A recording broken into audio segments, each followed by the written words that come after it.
Atın!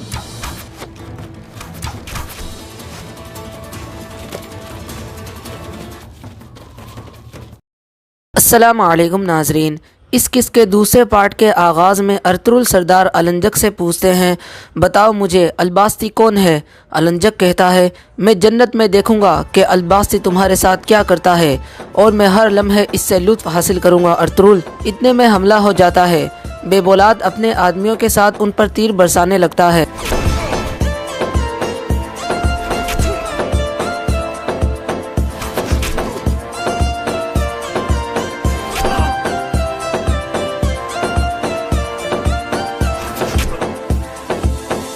इतने में बेबौलाद और उसके आदमियों पर हमला हो जाता है। सब लोग हैरान थे कि ये कौन है।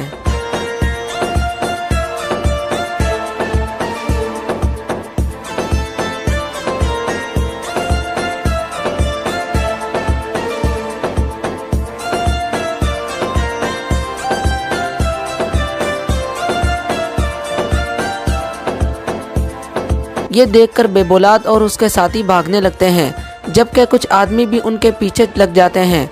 अर्तुरुल सरदार अपने सिपाहियों को उनके पीछे जाने का कहते हैं। इतने में उनको बचाने वाला आदमी करीब आ जाता है।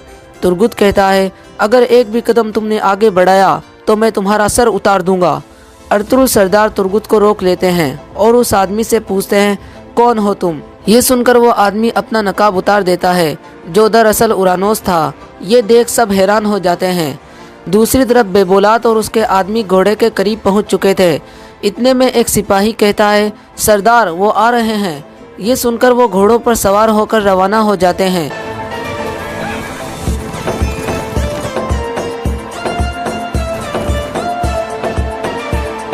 इस तरह बेबौलाद भागने में कामयाब हो जाता है।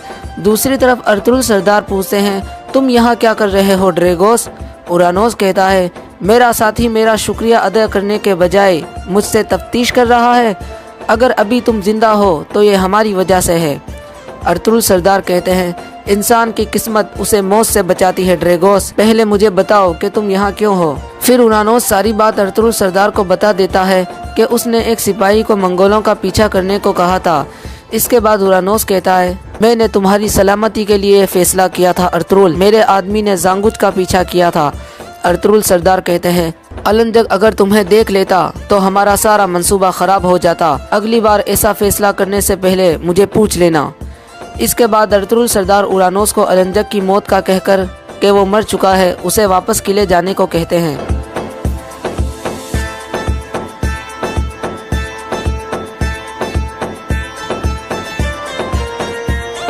इसके बाद अर्तुरुल सरदार अलंजक की धड़कन चेक करते हैं और कहते हैं, ये अभी जिंदा है, चलो इसे अपनी खुफिया जगह पर लेके चलते हैं। दूसरी तरफ काई कबीले में हफ्सा अपने बच्चों को बताती है कि मैंने आपके बाबा को यहाँ से नीकिया जाने को कहा था, लेकिन वो जाने को तैयार नहीं है।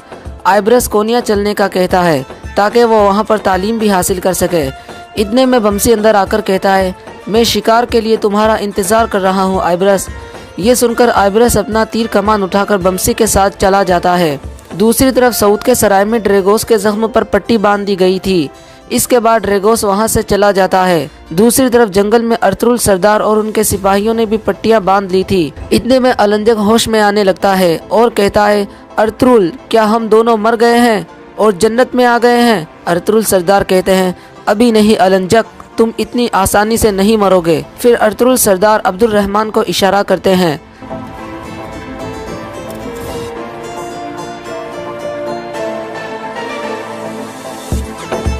अर्तुरुल सरदार उसके जख्म से तीर का सिरा निकालने के लिए खंजर आगे करते हैं, लेकिन अलंजक हाथ पकड़ लेता है ताकि उसका जख्म ठीक ना हो सके और वो कुछ भी ना बता सके। सिपाही उसे पकड़ लेते हैं। अर्तुरुल सरदार उसके जख्म का इलाज करने लगते हैं।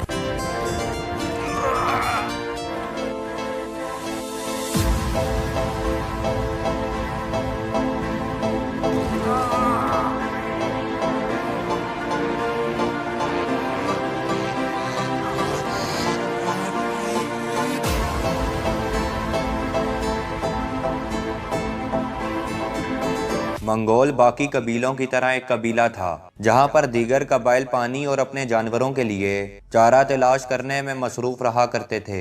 इनकी तमाम उम्र शिकार करते हुए गुजर जाती थी। जानवरों का शिकार करना ही इनका असल पेशा था। इन्हीं जानवरों से वो गोश्त और दूध और चमड़ा हासिल करते थे। घोड़ियों के दूध से वो एक खास शराब तैयार करते थे जिसे वो खमीर कहा करते थे। इनका गुजर बसर जानवरों की खालों की लेन देन में हुआ करता था। इन कबाइलों का ताल्लुक तुर्क और चीन के साथ था। कबाइल बैरूने मुल्क के हमलों से महफूज रहने के लिए चीन से दोस्ती कर बैठे थे और उन्हें एक भारी रकम का टैक्स अदा किया करते थे। सबसे पहले बात करते हैं मंगोलों के रहन सहन की। मंगोल लकड़ी के फ्रेम के ऊपर बनाए जाने वाले खूबसूरत से खैमों में रहा करते थे जिसकी एक बहुत ऊंची छत हुआ करती थी जिस पर सफेद चूना फेर दिया जाता था। यह खैमे को बारिश और तेज हवाओं से महफूज रखता था। खैमों का दरवाजा शुमाल की जानिब रखा जाता था। दूर से ये खैमे एक मशरूम की तरह दिखाई देते थे। इन खैमों को छकड़ों के ऊपर भी नस्ब किया जा सकता था। हिजरत के वक्त एक खाना बदोश अपने खैमे और अपने तंबू अपने साथ ले जाया करते थे। कैंपों की जगह का इंतखाब करते वक्त गर्मी और सर्दी के मौसमों को मद्देनजर रखते थे। छोटे खैमों के साथ बड़े खैमे भी हुआ करते थे। उनका तूलो अर्ज 30 फुट तक हुआ करता था। ऐसे खैमों की इमारत के लिए बैलगाड़ी और मजीद तामीरती इंतजाम का इंतजाम किया जाता था। खैमों के दरवाजे रंगदार होते थे। इन दरवाजों को खूबसूरत दिखाने के लिए इन पर बहुत से पौधे और फूल रखा करते थे। मंगोल जंगली जानवर और परिंदे पालने के बहुत बहुत बहुत ज्यादा शौकीन थे। खैमों के ऊपर फर्श पर सूखी घास डाल दिया करती थी जिसे जानवरों की खालों से ढांपा जाता था। खैमों के अंदर औरतों की बैठने की जगह मर्दों से हटकर बनाई जाती थी। खैमे के अंदर धुआं गुजरने का एक सुराख रखा जाता था। खैमों के अंदर बैठने का एक बहुत अच्छा मखसूस इंतजाम हुआ करता था। खैमे के अंदर बहुत सी नशिस्तें लगाई जाती थी। इसके बाद बात करते हैं मंगोलों के मजहब की। जहाँ तक मंगोलों के मजहब का ताल्लुक है, यह बुतों की परस्ती करते थे। खैमे के अंदर दरवाजों के दोनों तरफ बुत रखे जाते थे। इन बुतों से इन खाना बदोशों के जहन में इंसानी तसव्वुर का मालूम होता है। इन बुतों के साथ साथ पास्तान की शक्ल की छोटी चीजें इस मकसद के लिए रखी गई थी कि वो इनकी जानो माल और जानवरों की अच्छी तरह से हिफाजत करेंगे। इनका अकीदा था कि इन अशिया की मौजूदगी से इनके जानवरों का दूध बढ़ता है और इनके बच्चे बहुत ही ज्यादा सेहतमंद पैदा होते हैं। मंगोलों के खैमों में रेशम की मौजूदगी का भी पता चलता है। वो लिबास के अलावा खैमों को भी सिल्क से सजा कर रखते थे। रेशम इनके यहाँ एक कीमती चीज तस्वर किया जाता था। अगर कोई इनमें कुछ चोरी करने की कोशिश करता तो उसे नाकाबिले तराफती जुर्म तस्वर किया जाता था। इस जुर्म की सजा बस मौत हुआ करती थी। इन बुतों को सुई धागे से तैयार किया जाता था। खाना बदोश ये काम बड़ी खुशी, इज्जत और बहादुरी के साथ किया करते थे। इसके बाद बात करते हैं मंगोलों के खाने पीने की। इनका खाना किसी जायका या लज्जत के बगैर हुआ करता था। वो हर चीज जो खाई जा सकती थी ये वो खा लेते थे। हराम हलाल इनके यहाँ कोई भी तमीज नहीं थी। कुत्ते को भी बड़ी शौकीन से खाते थे। भेड़ियों को काट कर खा जाते थे। लोमड़ियां और घोड़े उनके दस्तरखान की जीनत थे। जब कभी खाने को कुछ ना होता था तो वो इंसानी गोश्त खाने से भी इनकार नहीं करते थे। दिलचस्प बात यह है कि इनके पास ना गंदम थी, ना रोटी थी, ना सब्जी और ना खाना पकाने का तरीका इन्हें आता था तो सिर्फ गोश्त ही गोश्त। गोश्त भी वो मिकदार में इतना कम खाते थे कि यह मिकदार इनकी पुरमुशक्कत जिंदगी से इत्कार हो जाती थी। खाते वक्त उनके हाथ गोश्त से भर जाते थे जिन्हें वो अपने जूते कपड़ों से या फिर कोई भी चीज सामने आती थी उससे साफ कर लिया करते थे। मंगोलों की आदत और उनकी खुराक पर बात करते हुए अगर उनकी कशीद करदा शराब का जिक्र ना किया जाए तो इनकी कहानी बिल्कुल ही अधूरी रह जाएगी। जैसा कि पहले जिक्र कर चुका हूँ कि मंगोल घोड़ियों के दूध को इस्तेमाल करते हुए उसे शराब बनाते थे। पहले घूंट भरकर वो जबान पर चुभती थी। जब मुंह से नीचे उतरती तो गले में बादामों का या दूध का जायका महसूस होता था। इनकी बनाई गई शराब नशा आवर और शराब आवर थी। मंगोलों के यहाँ एक दूसरी किस्म की भी शराब तैयार किया जाती थी जिसका नाम कोसमोस था और यह कबीले के बहुत आला तकबे के लिए तैयार की जाती थी। इसके बाद बात करते हैं मंगोलों के रहन सहन और शादी के तकबीरात के बारे में। मंगोल औरतों औरतों की जिसामत बहुत मोटी हुआ करती थी। जिस औरत की नाक मोटी हुआ करती थी वो खूबसूरत तस्वर की जाती थी। मंगोल औरतें अपने मुंह पर बहुत से रंग लगा लिया करती थी और इसी वजह से बाज दफा उनके चेहरे खराब हो जाया करते थे। मंगोल औरत सिर्फ अमूरे खानादारी तक महदूद न थी बल्कि बहुत से भारी काम भी किया करती थी। वो मर्दों के साथ लड़ाई में पूरा हिस्सा लिया करती थी और खेमे भी गाड़ती थी। मंगोल औरत का लिबास कुछ इस तरह था कि उसका ऊपरी हिस्सा ऊपर से बहुत ज्यादा कस के बांधती थी, क्योंकि उस वक्त औरत का सही तरह लिबास से सामने नहीं आया था। चमड़े का चप्पल पहनना महदूद था। शदीद सर्दी और बर्फबारी में मंगोल औरत का लिबास जानवर की खाल हुआ करता था। मर्द भी सारा साल ऐसे ही लिबास में नजर आया करते थे। मौसम गर्मा में अमीर मंगोल औरत रेशम, कॉटन और सिल्क का लिबास इस्तेमाल किया करती थी। कॉटन चीन से आया करती थी जिसे वो सर के ऊपर खूबसूरती के लिए इस्तेमाल किया करती थी। अहले हाजिर की तरह अहले चीन कदीम निज़ामों से तिजारत के शोबे में फाल नजर आते हैं। शादी ब्याह के मौकों पर बीवियां खरीदी जाती थीं। जिन लड़कियों के दाम ज्यादा हुआ करते थे वो अपने घर में ही रहा करती थीं, क्योंकि उन्हें कोई भी नहीं खरीदा करता था। बाप के मरने पर बाप का बेटा बाप की बीवियों पर अपना हक समझता और बाद में उनको अपनी बीवी बना लेता। सिर्फ उसकी सगी माँ ही उसकी माँ हुआ करती थी। ये वो जमाना हुआ करता था जिसमें मंगोलों के चीफ चंगेज खान ने यह बुनियाद खोली। ये वो लोग थे जो एक माह तक घोड़े की पीठ से उतरते ही नहीं थे और खाना पीना उसी के ऊपर ही पसंद किया करते थे। घोड़सवारी, एक दूसरे से उलझ पड़ना और एक कबीले को दूसरे कबीले पर चढ़ दौड़ना इनका मामूल था। कमजोर कबीले को लूटना और उन पर जुल्म करना इनका काम था। उनकी औरतें उठा ली जाती और आपस में बांट ली जाती थीं, यानी मर्दों की गलतियों की सजा औरतों को दी जाती थी। आज के इस दौर में भी कबायली झगड़ों को खत्म करने के लिए जब सुलह की कोशिशें की जाती हैं तो कमजोर को ताकतवर से अपनी जान खलासी करने के बदले में अपनी औरतों और अपनी लड़कियों को मुखालफों के सामने पेश करना पड़ता है, चाहे वो उनसे शादी करें या वैसे ही बांदी बना कर रखें। यह कबीर रस्म आज भी सिंध और बलोचिस्तान में जारी है। मंगोलों की जिंदगी कटन, अशियाना और वैशी तरीके से थी। इनका असूल वो था जैसे कि जिसकी लाठी उसकी भैंस। उनकी सोच का महवर उनका दुश्मन हुआ करता था। जो इंसान चाहे मंगोल हो या फिर गैर मंगोल, अगर एक दुश्मन की हैसियत से उनके दिमाग में घुस जाता था तो वो तब तक चैन से ना बैठते जब तक उनका नाम और निशान दुनिया से मिटा नहीं देते थे। इस मखसूस ज़हनियत का अंदाजा इस बात से लगा लें कि हम कभी भी अपने नामौलूद बच्चे का नाम हिटलर या फिर शिवाजी नहीं रखेंगे। लेकिन मंगोलों के यहाँ एक अजीब तरीका राइज था। वो अपने दुश्मन के नाम पर अपने बच्चे का नाम रख दिया करते थे। अपने बहुत ही ज्यादा बहादुर दुश्मन पर रखा था। मंगोल कौम ऐसे खाना बदोशों पर मुश्तमिल थी जो माहिर घुड़सवार थे, जो मवेशी पालने के अलावा तिजारत से भी अपना गुजर बसर करते थे। उस जमाने में ज्यादातर कौमों में सिर्फ फौजी ही जंगबाजी सीखा करते थे, जबकि मंगोलों का तकरीबन हर मर्द जिसके पास घोड़ा हुआ करता था वो एक जोरावर, जंजू और बहादुर इंसान हुआ करता था। हर कबीले का अपना अपना सरदार हुआ करता था जिसे खान का लकब दिया जाता था। कबायली हर सूरत अपने उस्ताद के वफादार रहा करते थे। मंगोल कबीले 20 साल तक एक दूसरे से लड़ते रहे। आखिरकार 28 मंगोल कबीले मुत्तहिद हो गए। ये एक इत्तेहाद किया गया था। बाद में तुर्क कबाइल भी इस इत्तेहाद में शामिल हो गए।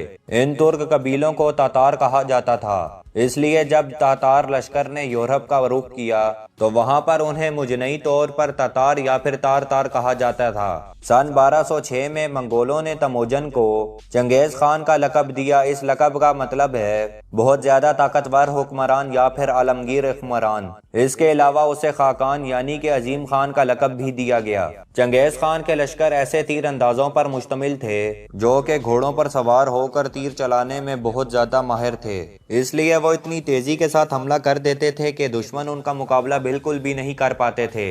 अक्सर मुख्तलिफ लश्कर एक ही वक्त में मुख्तलिफ इलाकों पर हमला करते थे।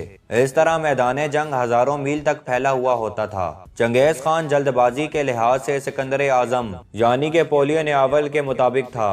चंगेज खान के जमाने में रहने वाले फारसी मुआरिख उनने इस बारे में ये लिखा है वो बड़ी जहानत का मालिक था, लेकिन इसके साथ साथ जोरजानी ने किसी और नाम का लकब भी इन्हें दिया है। इसके बाद बात करते हैं मंगोल और इनकी सल्तनत के अरूज और जवाल के बारे में। रूफ के बाशिंदे जोर के मारे थर थर कांप रहे थे। मशरिक की सिमत से घोड़सवारों का एक बहुत बड़ा लश्कर तेजी से रूफ की तरफ बढ़ रहा था। रूफी फोर्स ने उनका सामना करते हुए बुरी तरह शिकस्त खाई। जितने भी गांव, शहर और कस्बे उस लश्कर की जीनत में आए, वो सब के सब तबाहो बर्बाद हो गए। आखिरकार रूफ का एक ही सूबा इस्लाम मंगोलों के लश्कर के शिकार में आने से बच गया। वहां के एक खौफजदा मुआरिख ने लिखा, रूफ पर ऐसे कबाइल टूट पड़े हैं जिनके बारे में ना तो हमें मालूम है कि वो कौन हैं और ना ही हम ये जानते हैं कि वो कौन सी जबान बोलते हैं। रूस पर हमला करने वाले ये घोड़सवार असल में मंगोल थे और इनका कबायली इलाका शुमाल मशरकी अफ्रीका में वाक़ वो मैदानी इलाका है जो कि आज मंगोलिया कहलाता है। 13वीं सदी के शुरू में मंगोलों ने एशिया से यूरोप तक एक वसी इलाके में अपना कब्जा जमा लिया। महज 25 साल के अंदर उनके काबू में इतना बड़ा इलाका आ गया जितना कि रूमी सल्तनत 400 साल में हासिल ना कर पाई। जब मंगोल सल्तनत अपने अरूज पर थी तो उसने बहुत सी जगहों पर राज किया। इसके बाद बात करते हैं एशिया में मंगोलों की फतूहात के बारे में। मानछू के इलाके तक पहुंचने के लिए चंगेज खान और उसके लश्करों को सिराही गोबी को पार करना पड़ा, लेकिन ये रेगिस्तान भी इन खाना बदोशों की राह में रुकावट बिल्कुल ना बन सका। उन्होंने अपने घोड़ों का दूध और खून पीकर इस जगह को सही सलामत पार कर लिया। अलबत्ता चीन पर फतह हासिल करने के लिए चंगेज खान और इसकी फौज को तकरीबन 20 साल लगे। जब आखिरकार चीन उसके कब्जे में आ गया तो उसने वहां के कारीगरों, ताजरों और वहां पर काम करने वाले लोगों को अपने यहाँ काम पर लगा लिया ताकि वो उसके लिए ज्यादा से ज्यादा काम कर सकें। इसके अलावा उन तमाम लोगों ने चंगेज खान के लिए बारूद वाले बम भी बनाए। शेराए रेशम भी चंगेज खान के कब्जे में आ गई थी। इसके जरिए वो मगरबी कौमों के साथ और खास तौर पर तुर्की सुल्तान मोहम्मद के साथ तिजारत करना चाहता था। जिस वसी इलाके पर सुल्तान मोहम्मद हुक्मरानी कर रहा था उसमें आज अफगानिस्तान, ताजिकिस्तान और ईरान शामिल है। सन 1218 में मंगोल एलची सुल्तान मोहम्मद की सल्तनत की सरहद पर पहुंचे। वो महज तिजारती मुआहदे करने के लिए आए थे, लेकिन वहां के सूबेदार ने उन सब को कत्ल कर दिया। इसके नतीजे में मंगोलों ने उस मुस्लिम मुल्क पर धावा भाल दिया। सैलाब की तरह सुल्तान मोहम्मद की सल्तनत पर टूट पड़े। 3 साल तक वो लूटते और शहरों और जमीनों को बुरी तरह से आग लगाते रहे। उन्होंने सुल्तान मोहम्मद की रियाया में खून की नदियां बहा दी। सिर्फ ऐसे लोग जिंदा बच गए जिनका ऐसा कोई हुनर था जो उन मंगोलों के काम आ सकता था। एक अंदाजे के मुताबिक मंगोल लश्कर तकरीबन 20,000 जंगजू की फौज पर मुश्तमिल था। मंगोलों ने अपने घोड़ों पर सवारी करके बहुत सी फतूहात हासिल की। चंगेज खान ने बाद में आने वाले हुक्मरानों के लिए एक बहुत बड़ी मिसाल कायम की। उन्होंने इसी मिसाल की नकल करते हुए मशरकी यूरोप पर बुरी तरह से हमला किया। अब बात करते हैं चंगेज खान के जानशीन की। चंगेज खान की पसंदीदा बीवी ने 4 बेटों को जन्म दिया। तीसरे बेटे का नाम ओक्ताई खान था और उसी को चंगेज खान की मौत पर खाकान बनाया गया, जिन इलाकों पर उसके वालिद ने फतह हासिल की थी। ओक्ताई खान ने वहां के मकामी सरदारों से बहुत सी चीजें वसूल की। इसके अलावा उसने शमाली मशरिक में कुछ जगहों पर कब्जा जमा लिया। मंगोल अपनी कामयाबी के नतीजे में जल्द ही ऐशो इशरत की जिंदगी के आदी हो गए।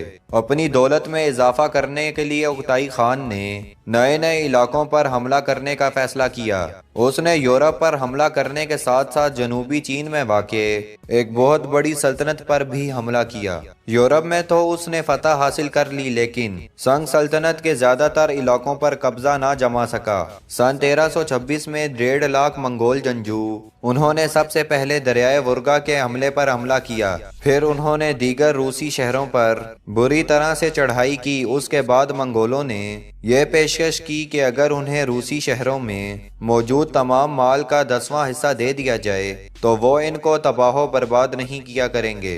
लेकिन रूसियों ने मंगोलों के साथ लड़ने का फैसला किया। लिहाजा मंगोलों ने पत्थर फेंकने वाली मशीनियों के जरिए उन पर वार किए। इनके शहरों पर पत्थर और मिट्टी का तेल बरसाया। जब एक शहर की दीवार गिर जाती तो मंगोल और इसके बाशिंदे इस कदर जुर्रत और बहादुरी से उनका सामना किया करते थे कि उनमें से कोई शख्स भी जिंदा नहीं रहा करता था। चलिए नाजरीन, यहीं पर इस एपिसोड का इख्तिताम होता है। इसी के साथ मैं मिलूंगा आपसे अगली एपिसोड में। तब तक के लिए अल्लाह निगहबान।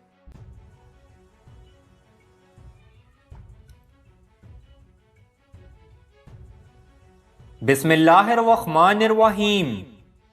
अस्सलामु अलैकुम नाजरीन। इस एपिसोड के आगाज में जंगल का मंजर सामने आता है, जहां पर गुंदूस और सुलेमान हकीम आर्तुक को तलाश कर रहे थे। थोड़ी देर के बाद तुर्गुत और मर्गिन भी वहां पर पहुंच जाते हैं। घोड़े से उतरकर तुर्गुत पूछता है, क्या कोई निशान मिला है? गुंदूस जवाबन कहता है, हमने बिजांदीन की सरहद तक निशान देखे हैं, लेकिन उससे आगे निशान गायब हो गए। इतने में मर्गिन कहता है, वो उस तरफ नहीं गए, वो सिर्फ ऐसा जाहिर कर रहे हैं कि हमने सरहद पार कर ली है। सुलेमान कहता है, यह मुमकिन नहीं है, हम निशानात को देखते हुए यहां पर पहुंचे हैं। मर्गिन कहता है, तुर्गुत साहब, हमारे पास वक्त नहीं है, हमें इन निशानात के बिल्कुल मुखालिफ सिमत पर जाना होगा। फिर तुर्गुत गुंदूस को कहता है, सिपाहियों को इस जानिब तलाश जारी रखने दो, तुम दोनों हमारे साथ आओ। इसके बाद वो चारों एक जानिब चल पड़ते हैं। दूसरी तरफ सिरमा अपने सिपाहियों को लेकर सोगोत के सिराही महल में पहुंच जाती है। वो काफी गुस्से में थी। फिर वो पूछती है, अर्तुरुल साहब कहां पर हैं? सलजान कहती है, सिरमा खातून, थोड़ा सुकून करो। यह सुनकर सिरमा सीढ़ियां चढ़कर ऊपर आ जाती है और कहती है, मेरी बहन अगवा हो चुकी है और मेरे भाई को यहां के हाकिम आला ने कैद में डाल दिया है। मैं कैसे सुकून कर सकती हूं सलजान खातून? सलजान जवाबन कहती है, ऐसा होता नहीं जैसा दिखाया जाता है। तुम्हारे बाबा का कातिल दरगोस हमारे साथ खेल खेल रहा है और अर्तुरुल साहब बदले में उसके साथ खेल खेल रहे हैं। सिरमा गुस्से में कहती है, मेरे ख्याल में अर्तुरुल साहब उस दरगोस से खौफजदा हैं, इसीलिए उन्होंने मेरे भाई को कैद कर दिया है। सलजान कहती है, अर्तुरुल और उसके सिपाही शाहीन हैं, वो इन चीजों से खौफजदा नहीं होते सिरमा खातून। ये एक बहुत बड़ी चाल है। दरगोस हमारे भाईचारे को खराब करना चाहता है। अब तुम वापस कबीले चली जाओ और याद रखो कि इस मुसीबत का रास्ता तुम्हारे कबीले की जानिब आ सकता है। सिरमा कहती है, मैं उम्मीद करती हूं कि ऐसा ही हो, लेकिन मैं आपको एक बात बताना चाहती हूं सलजान खातून। अगर अर्तुरुल साहब मेरी बहन को बचाने में नाकाम हो गए तो उन्हें अमीर भाउद्दीन के गुस्से का सामना करना होगा। अमीर भाउद्दीन अपनी होने वाली बीवी के अगवा होने का हिसाब अर्तुरुल से लेगा। यह कहने के बाद सिरमा वहां से चली जाती है। दूसरी तरफ बेबोलत कैद खाने में मौजूद था। इतने में अर्तुरुल जेल का दरवाजा खोलकर अंदर आ जाता है। बेबोलत पूछता है, आपने उस कुत्ते के साथ क्या किया? अर्तुरुल जवाबन कहता है, वो वापस किले चला गया है।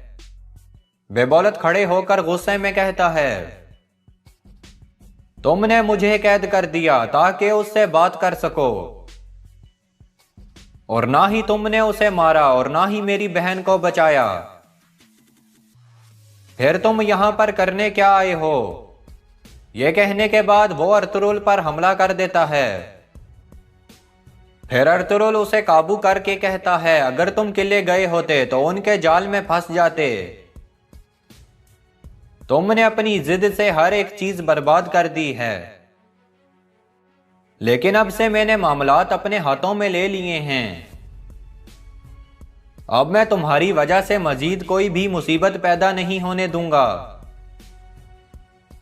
एलबिलगे खातून की जिंदगी के लिए तुम मरोगे। यह कहने के बाद अर्तुरुल जोर से उसका गला दबा देता है। नाजरीन, दूसरी तरफ तुर्गुत और उसके साथी हकीम आर्तुक की तलाश में थे। इसी दौरान एक जगह पर कुछ निशान देखने के बाद मर्गिन कहता है, एक खाली घोड़ा यहां से गुजरा है जो कि लगाम के बगैर था। वो घोड़ा यहां पर करीब ही है। थोड़ी देर के बाद उन्हें घोड़े की आवाज आती है तो वो उस जानिब भागने लगते हैं। गुंदूस कहता है, यह तो हमारे आर्तुक साहब का घोड़ा है। फिर वो घोड़े के करीब चले जाते हैं। तुर्गुत सोचने लगता है कि यह घोड़ा यहां पर कैसे आया। यहीं पर एक मंजर सामने आता है जब आर्तुक साहब को पकड़कर ले जाया जा रहा था। बातुर कहता है, गार करीब है, यहां से हम पैदल जाएंगे और अपने निशान हटा देंगे। इसके बाद वो अपने घोड़ों से उतर आते हैं। इतने में हकीम आर्तुक उन पर हमला कर देता है। इस तरह हकीम आर्तुक अपने घोड़े को भगाने में कामयाब हो गया था ताकि निशान मिल सकें। तुर्गुत ये सब कुछ समझ गया था और फिर उन लोगों से कहता है, इन पहाड़ों में कुछ गारें हैं, वो जरूर यहीं पर होंगे। ये कहने के बाद वो तमाम लोग उस जानिब चल पड़ते हैं। इसके बाद सोगोत के एक कैद खाने का मंजर सामने आता है जहां पर बेबोलत जमीन पर गिरा पड़ा था। इतने में अब्दुर्रहमान और मिकीज वहां पर पहुंचते हैं। अर्तुरुल कहता है, मैंने बेबोलत को मार दिया है। इसने अपने गुस्से और अपने जिद की कीमत चुका दी है। फिर वो मिकीज को कहते हैं, तुम सोगोत के खुफिया रास्ते जानते हो। तुम और अब्दुर्रहमान इसे सोगोत से बाहर ले जाओ, बाकी अब्दुर्रहमान संभाल लेगा। काम खत्म करके तुम फौरन वापस आ जाना। यह कहने के बाद अर्तुरुल बाहर निकल जाता है और मिकीज और अब्दुर्रहमान बेबोलत को उठाने लगते हैं। नाजरीन, इसके बाद कोनिया का मंजर सामने आता है। एक मंगोल कमांडर कह रहा था, उस बागी गुंदुकतों की बीवी और बेटे ने अर्तुरुल के पास पनाह ले ली है। क्या अर्तुरुल हलागू खान के अजाब से वाकिफ नहीं है? हमारे सिपाही जो सदरुद्दीन को नेवी को मारने के लिए गए थे,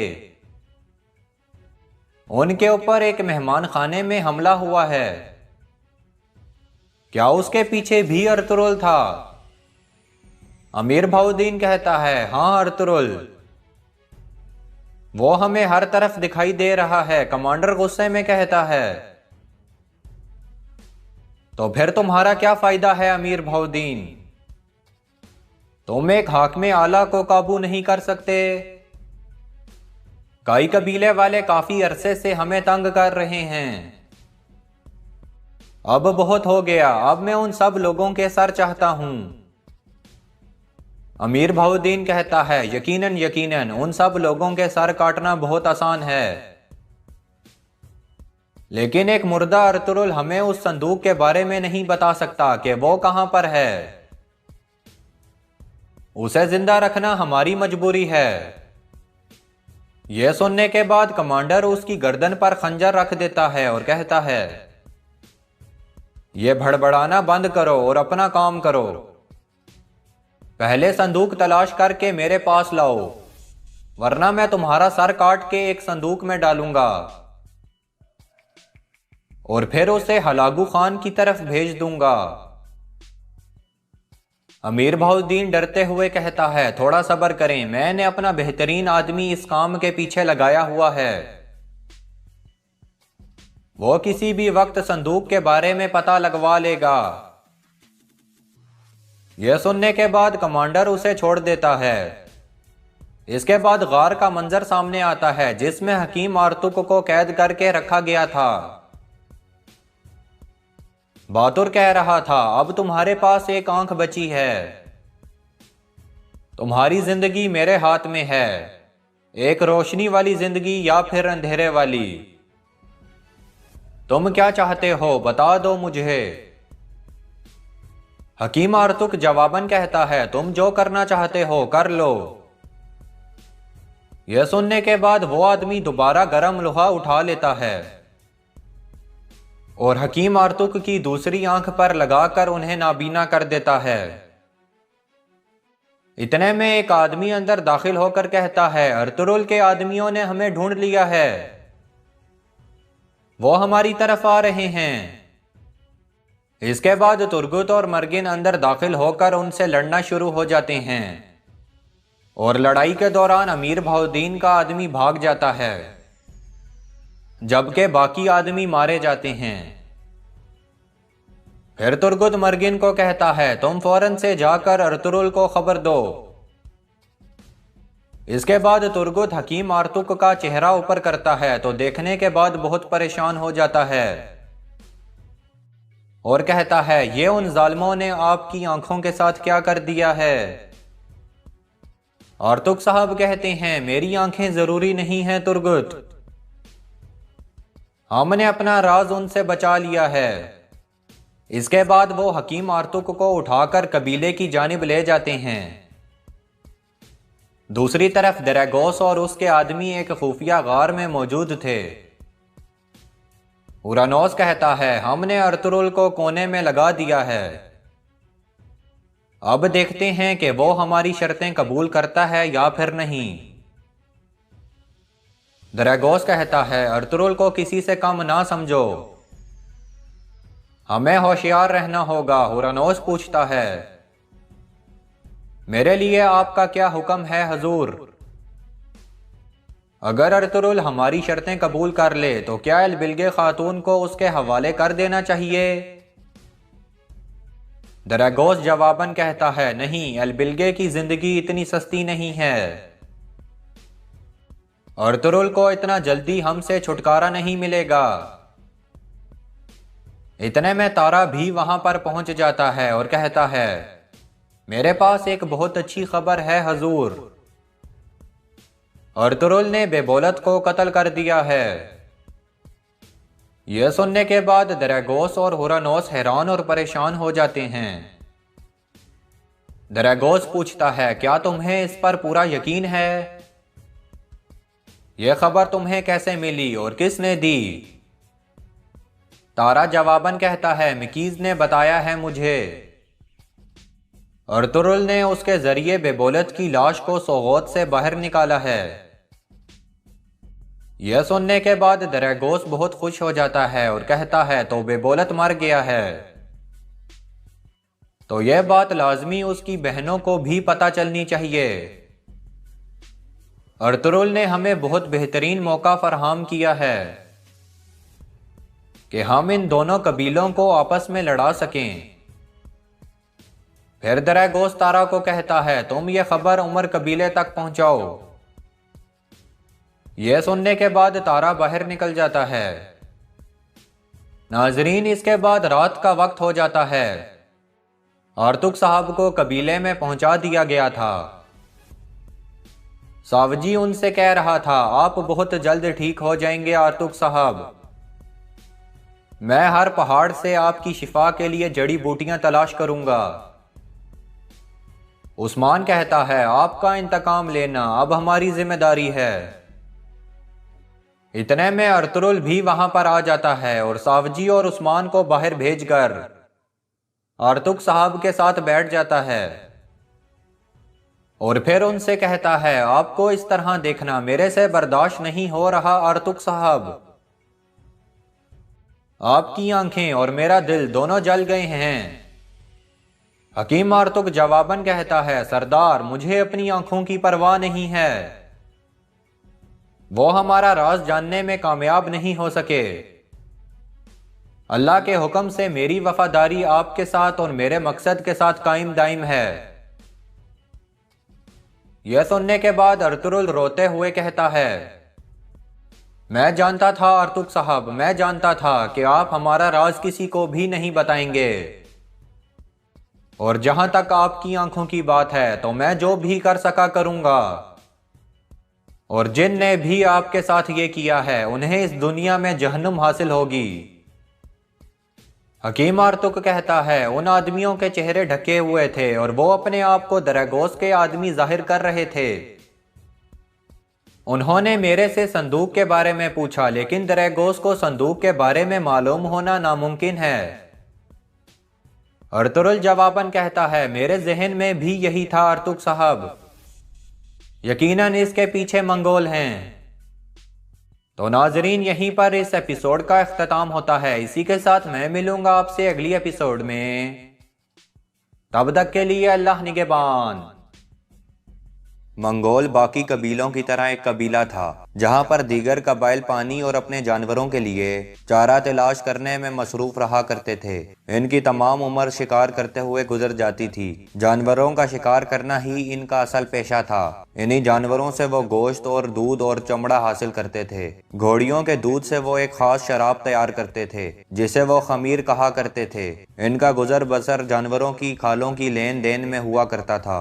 इन कबाइलों का ताल्लुक तुर्क और चीन के साथ था। कबाइल बैरूने मुल्क के हमलों से महफूज रहने के लिए चीन से दोस्ती कर बैठे थे और उन्हें एक भारी रकम का टैक्स अदा किया करते थे। सबसे पहले बात करते हैं मंगोलों के रहन सहन की। एक संदूक में डालूंगा और फिर उसे हलागू खान की तरफ भेज दूंगा। अमीर बहाउद्दीन डरते हुए कहता है, थोड़ा सब्र करें, मैंने अपना बेहतरीन आदमी इस काम के पीछे लगाया हुआ है। वो किसी भी वक्त संदूक के बारे में पता लगवा लेगा। यह सुनने के बाद कमांडर उसे छोड़ देता है। इसके बाद गार का मंजर सामने आता है जिसमें हकीम अर्तुग को कैद करके रखा गया था।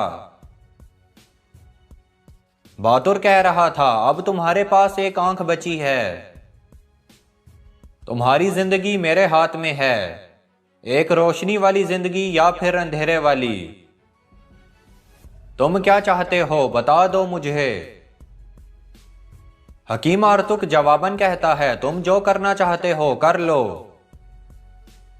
यह सुनने के बाद वो आदमी दोबारा गरम लोहा उठा लेता है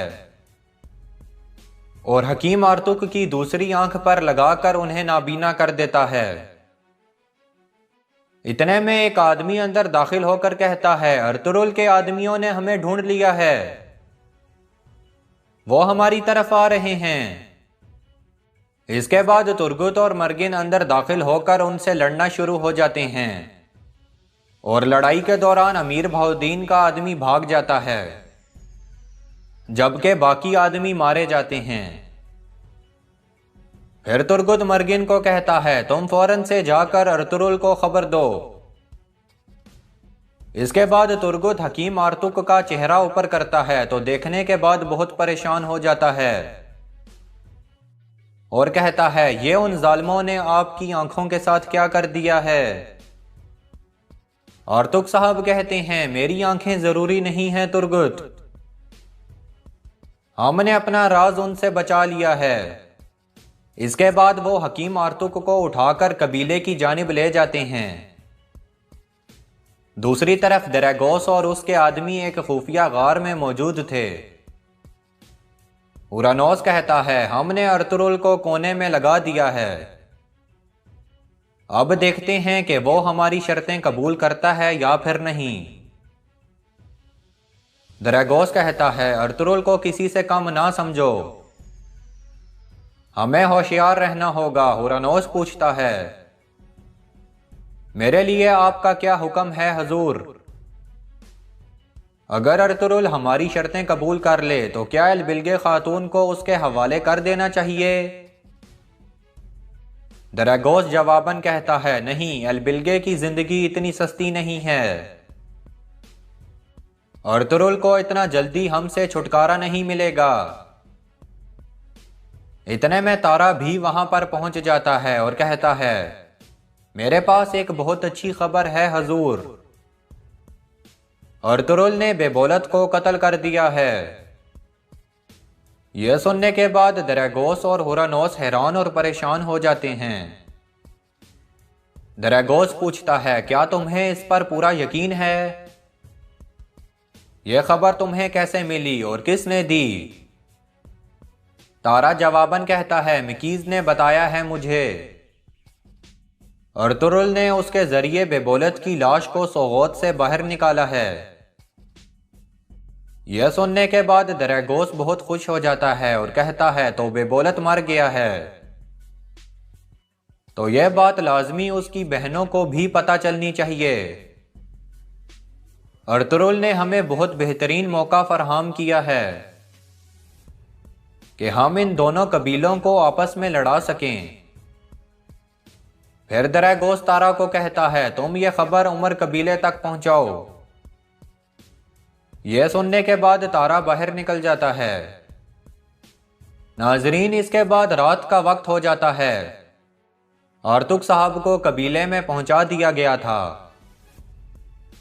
सावजी उनसे कह रहा था, आप बहुत जल्द ठीक हो जाएंगे आर्तुक साहब। मैं हर पहाड़ से आपकी शिफा के लिए जड़ी बूटियां तलाश करूंगा। उस्मान कहता है, आपका इंतकाम लेना अब हमारी जिम्मेदारी है।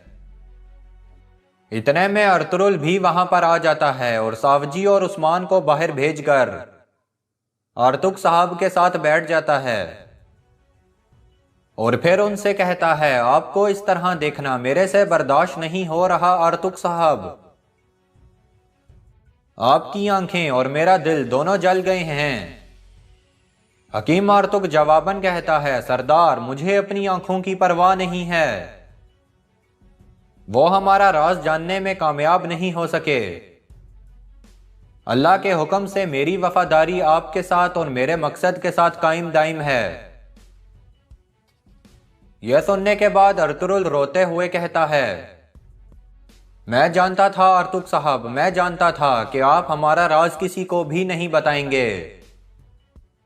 और जहां तक आपकी आंखों की बात है तो मैं जो भी कर सका करूंगा। और जिनने भी आपके साथ ये किया है उन्हें इस दुनिया में जहन्नुम हासिल होगी। हकीम आर्तुक कहता है, उन आदमियों के चेहरे ढके हुए थे और वो अपने आप को दरैगोस के आदमी जाहिर कर रहे थे।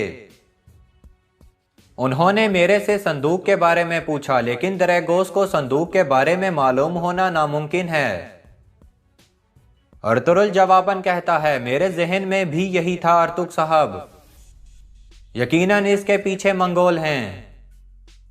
तो नाजरीन, यहीं पर इस एपिसोड का इख्तिताम होता है। इसी के साथ मैं मिलूंगा आपसे अगली एपिसोड में। तब तक के लिए अल्लाह निगहबान।